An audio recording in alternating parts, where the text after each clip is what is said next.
Hello and welcome to the Low Code Podcast. I'm Faraz Khan from iTrack, and we are the global specialists in OutSystems recruitment. With this podcast, our aim is to increase awareness and appreciation of OutSystems and its impact and benefits to the market, and our early adoption is giving competitive edge to businesses worldwide. During our podcast, myself and my colleague Sushil Chauhan will be speaking to IT leaders and OutSystems MVPs on how OutSystems has transformed their businesses and careers. We also hope that by speaking to MVPs on their career journeys, we can inspire developers from all over the world to learn from others who have already been on the path. So let's go. Hello, welcome to the latest episode of the Low Code Podcast. And today I've got with me Nick Mates, who is the technical lead at a company called Lendr. Lendr are based in Chicago. Nick, do you want to just introduce yourself and tell us a little bit about Lendr? Yeah, so at Lendr, we've been around since 2011. September of 2011 was our first funding. And from around 11 to 2016, we really worked as just an ad hoc shop for providing financing solutions for commercial customers in the US. And then in 2016, we really went through this transformation where we wanted to expand the business and create a large solution for customers more than just an ad hoc solution. So we started developing some C# applications to streamline our processes. And with that C# application and a legacy customer management system, we ended up on the Inc. 5000 list in 2017, 2018. And there was a lot of growth there. And I think we'll touch on this a little bit more, but that's how we started down our low-code journey. But Lendr at its core is really just providing finance solutions for customers who might not have the same credit worthiness where they can go to a Chase or a Wells Fargo for their financing solutions. Yeah. So we handle everything from merchant cash advances to invoice factoring to progress billing factoring to providing those customers financing solutions they might not find elsewhere. Personally, I joined Lendr in late 2017 as part of our underwriting team. So I was handling the risk side of things and underwriting clients for their credit worthiness. And with the flexibility you have at a small company, I actually transitioned over to our technology team pretty early on as a business analyst for our C# shop. And since then, with the implementation of our low-code solution via OutSystems, I've really taken on a lead role and now oversee our whole technology stack, first as a citizen developer, and we can touch on what that really means in a minute, within OutSystems, and now moving more to that leadership role where looking over and project managing our entire backlog and development of our applications and OutSystems. Sure. So, and I think, when you guys start to ramp up in 2016, 2017, I bet you didn't think that there was going to be a pandemic in 2020. Where I suppose that what's happened is with the pandemic, it's become even more critical in terms of how, especially small and medium-sized businesses needing cash quickly, I suppose, which is the lifeblood of those businesses. And so in a way, it's been kind of good for you in that way. Yeah. You hit it right on the nail on the head with the small to medium-sized businesses. Our average shop is from anyone with a mom and pop shop working just them up to about 250 employees is where our really niche is. And around 18% of our portfolio is actually restaurants. So you can imagine that our clients were hit extremely hard by this pandemic, and we've been able to provide some great solutions for them going through this. And low code, I mean, before we get into the ins and outs of low code, for the people who haven't heard of low code or maybe are thinking about low code, and that includes hardcore developers who won't have heard of low code either. Do you want to just say a little bit about what low code is? Yeah, so low code at its essence is essentially, I view it as just the next iteration of software development. Where we've gone from binary and assembly, where it's these guys writing ones and zeros and these unintelligible statements to a computer, to C#, where it's really readable code, and C# or modern programming language. C# is just the one that I'm most familiar with. And then you see this next step that's currently called low code, where C# was called low code at one point, where it's really visual based programming, where you need the business acumen and the logic side, which a lot of developers are great at from the offset. But where you can have business-minded individuals creating that code that runs in the background just by dragging and dropping simple if statements onto a canvas. Yeah, and I suppose as well that the other thing about low code is it really is kind of an enterprise solution, isn't it? In terms of it's not just, you know, low code can solve some really big problems, I think, in corporations. So. Yeah, definitely. And here at Lendr, there was a little bit of trepidation about the breadth of what we could do with low code from the offset, where can we handle our microservices? Are those going to have to live in traditional code or in a low code environment?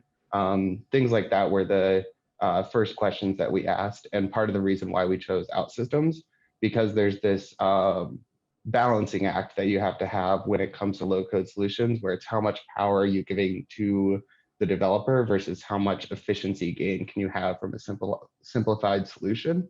Yeah.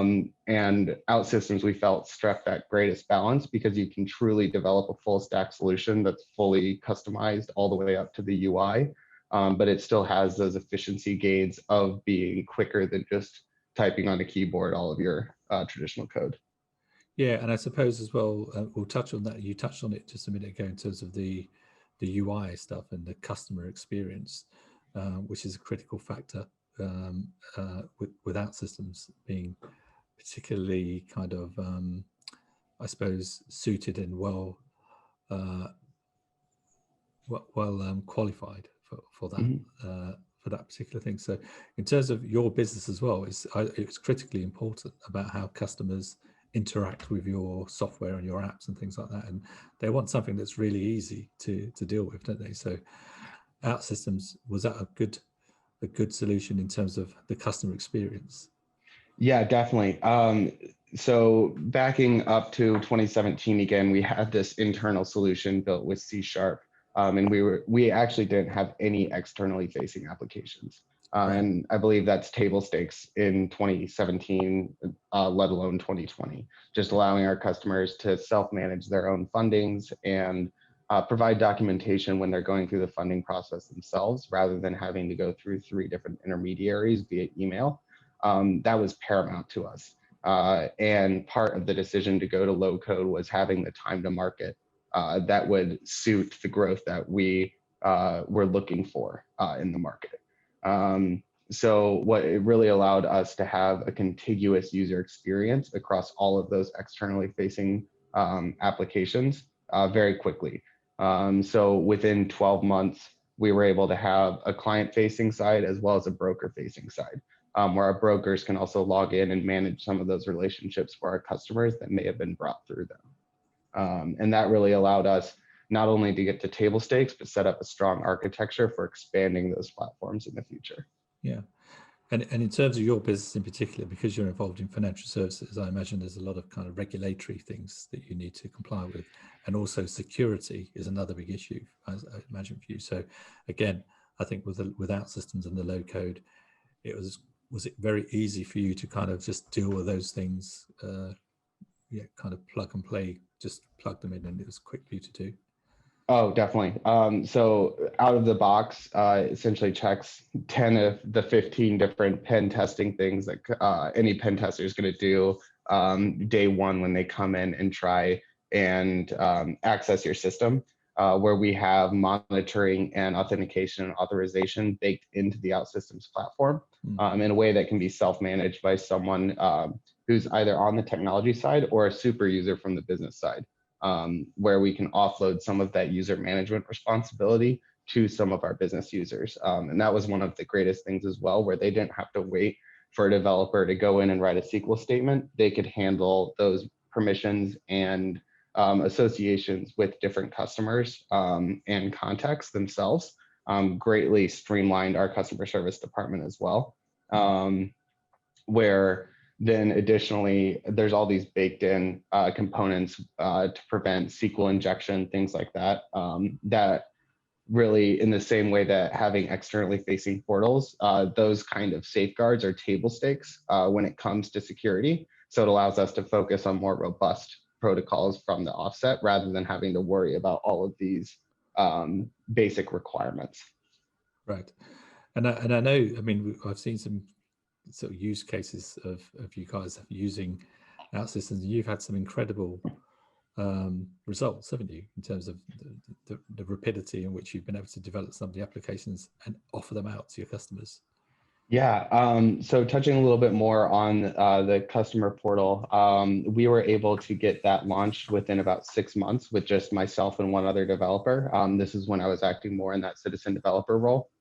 And to expand, I guess I can expand on what citizen developer really means a little bit, where I went to school for business school. My majors were supply chain management and business analytics. So the extent of my formal coding education is a Java class in high school, actually. Right.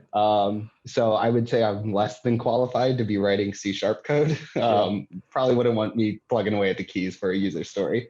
But I was able to go to a boot camp out in Boston, put together by OutSystems, that really taught you the platform, got you a certification as an associate developer with them right from the jump. And with the assistance of an OutSystems partner, Netlink, we were able to get, we were able to get this customer portal up and running within just 3 months for myself and an additional C# developer that we transitioned to the OutSystems side, where clients could log in a mobile first environment, because we saw about 40% of our traffic coming through mobile and another 30% coming through tablet. We really wanted to have that mobile first experience where they were able to check their balances, upload any due diligence documents for any new fundings they may need, and any contact for simple customer service requests have been automated, whether that be document requests from us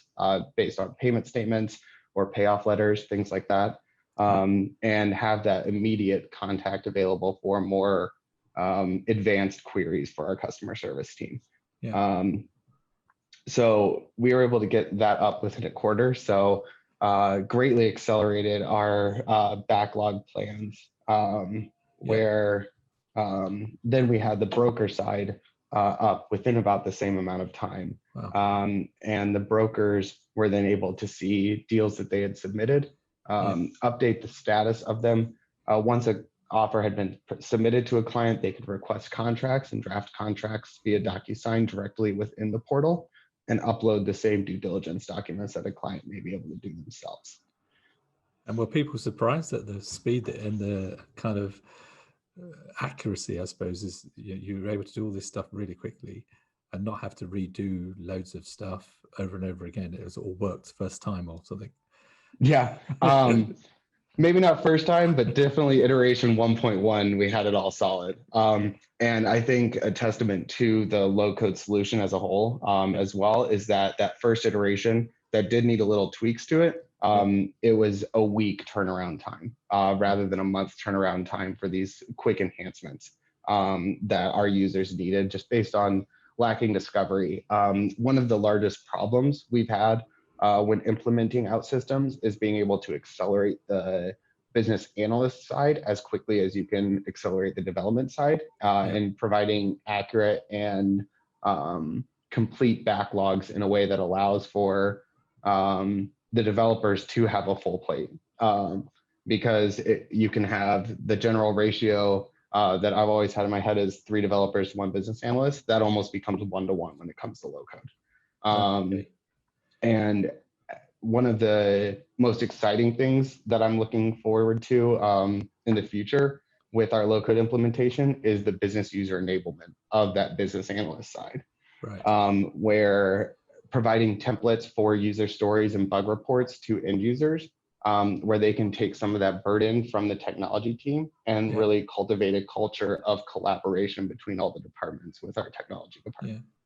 It's interesting actually when you're talking about the citizen development stuff, because we've talked to lots of different people about that, and there's different views. I mean, some people say, you still need to know some level of coding. There's lots of articles about what is citizen development and can a layman really just come and start coding, So there's different kind of people saying different things about, what level are we actually at in terms of people being able to code who weren't previously coders? So where do you think we actually, where would you say we were in that process? Is it over exaggerated, or is it, is it fair to say that somebody with minimal coding experience can just come along and start coding? Yeah, like many things, I think there's some nuance to how you approach that question, where it's neither we're fully ready for citizen developers or citizen developers aren't going to work. Where myself as a citizen developer, I had the great support of a strong architect at Lendr that really helped me with those traditional coding capabilities and methodologies that would work and how to adapt those to low code. Where when we were onboarding some of our citizen developers from the underwriting side, we had, and to elaborate a little bit on that further, we actually brought 2 other of our power users from the underwriting department to do some light citizen development work in the establishment of these applications.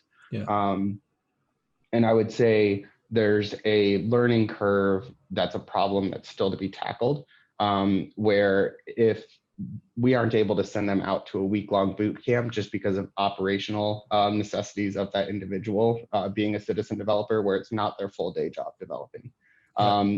There's a way where, and we haven't solved this problem, but there's a hand-holding on how to approach a problem systematically and programmatically rather than operationally. That's just a shift in thinking that we haven't been able to tackle greatly yet, besides just more robust code reviews and some less than efficient processes where you were maybe able to develop this solution very quickly as a citizen developer, but then that back end administrative components of just code reviews and things like that do slow down the process a bit. But we see within 3 to 6 months that person as a citizen developer is working as strongly as a junior developer coming into OutSystems. I mean, even the concepts of citizen developer, people had never really thought about that for, a year ago, 2 years ago, whenever. And now, to be able to think, to be able to even be at this stage, I think is pretty incredible. And like you said, where is that going to lead to in a year's time or whatever? So it may be that it becomes easier and easier, as you say. I mean, there was also one case, I think, where you developed an app in like 6 hours or something. So that's fast forwarding us to this year. This was unfortunately as a product of the pandemic. A lot of our clients were struggling just based on the demographics of our clientele. And as the changing conditions of all of the government aid packages were coming out, whether that be the Paycheck Protection Program or the EIDL. Sorry, that's an acronym I do not remember the full name for at this point. We sat down early one day and said we wanted to be able to provide our clients the resources necessary to fill out these applications. And unfortunately, as the government moves, sometimes they don't have full API capabilities. So it turns into just PDFs you have to submit. But we were able to develop this full externally facing and anonymous application for both our clients and clients that had never heard of us before, businesses that hadn't heard of us before, where they could fill out their basic information and it would pre-fill all of these forms for them and expedite that process.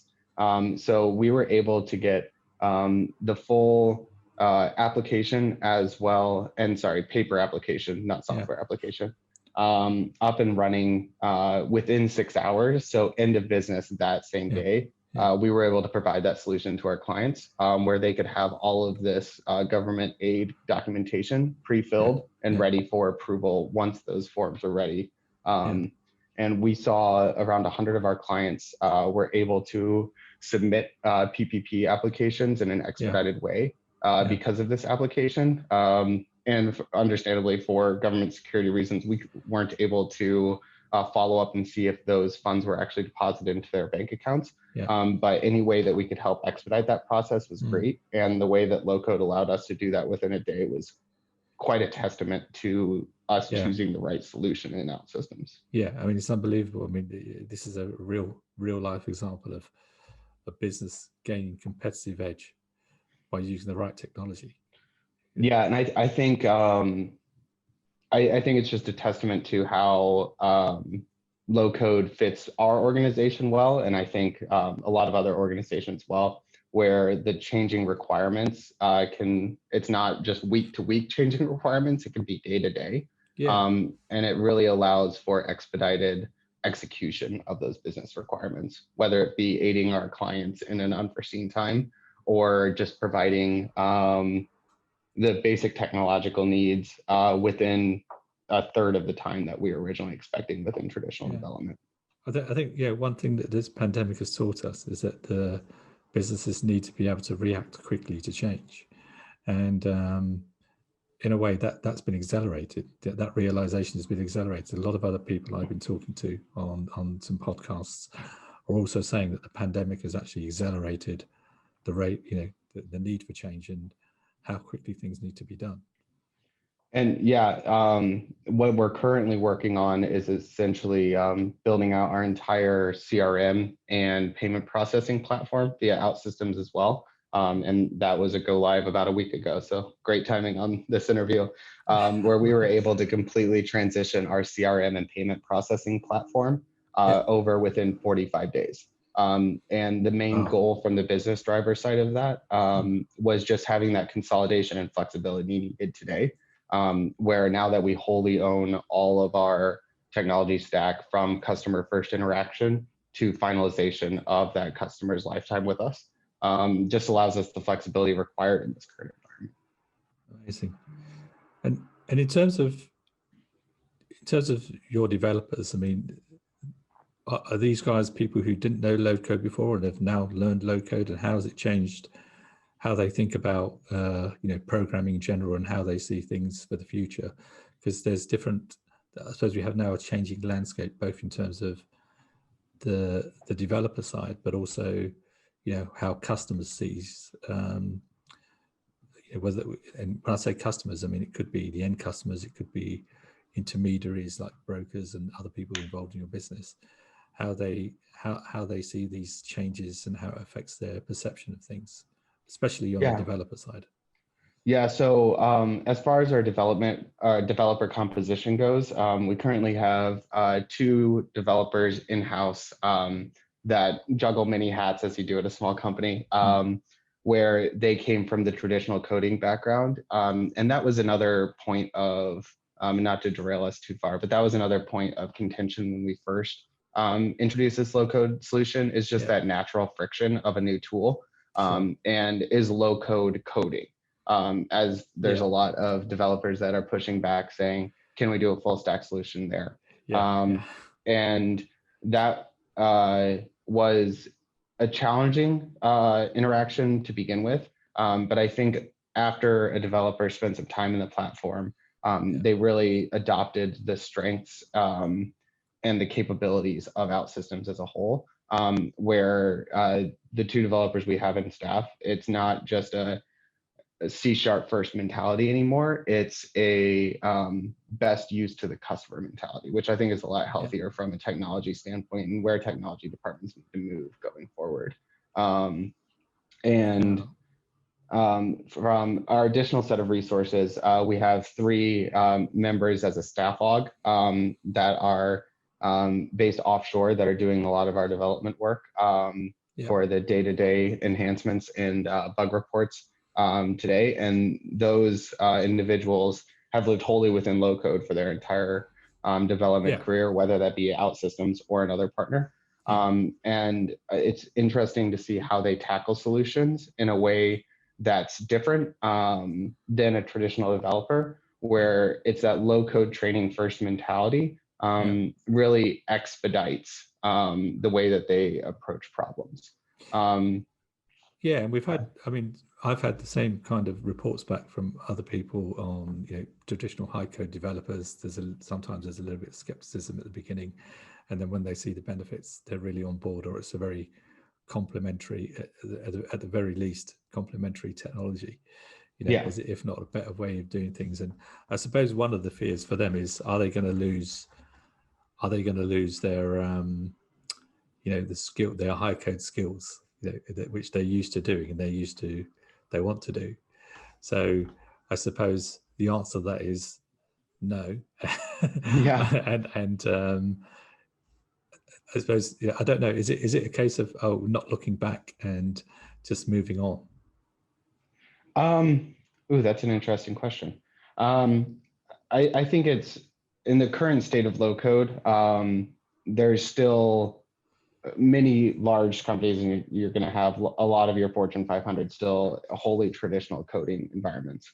And I think the basal skills of development are truly just the logic-based analysis of processes, where I don't think you lose that as a high code developer. I think it's just an expanding skill set, like a C# developer learning Java Sure. or Ruby on their off time. I think it's just another skill set to have, where the basal skill sets still are the same across all the platforms. Where I think there's value in always expanding what you're learning, not to get too philosophical on you, but I think it enables you to move more seamlessly to companies that are adopting low code, but it doesn't hinder you if you wanted to move to a company that isn't low code.